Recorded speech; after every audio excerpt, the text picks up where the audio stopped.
महकमे मौसमियात की पेश गोई के ऐन मुताबिक कल शाम से ही ज़िला अनंतनाग और ज़िला कुलगाम के दूर अफ्तादा इलाकों के साथ साथ मैदानी इलाकों में भी बारिशों का सिलसिला शुरू हो गया है। और ऐसे में हम आपको बताएं कि ज़िला अनंतनाग के सिंथन कश्तवाड़ रोड को फ़िलहाल आमदरफ्त के लिए बंद कर दिया गया क्योंकि यहाँ पे बर्फ़बारी हुई है।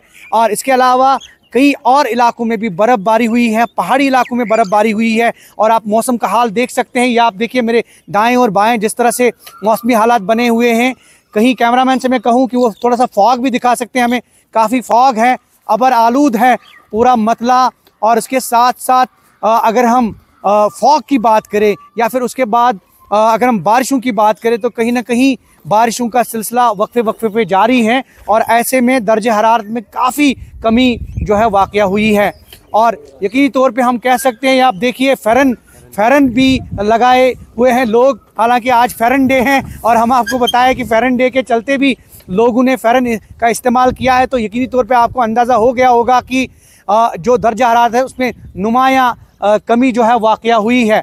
और हम आपको बताएं कि बारिशें अभी भी जारी हैं और यहाँ के पहाड़ी इलाकों में, अगर जनूबी कश्मीर की दक्षिणी कश्मीर की बात करें, अनंतनाग और कुलगाम के पहाड़ी इलाकों में हल्की फुल्की बर्फ़बारी, जैसा कि मैंने कहा सिंथन कश्तवाड़ रोड और उसके साथ साथ पहलगाम या फिर अहरबल, यहाँ भी हल्की फुल्की बर्फ़बारी हुई है।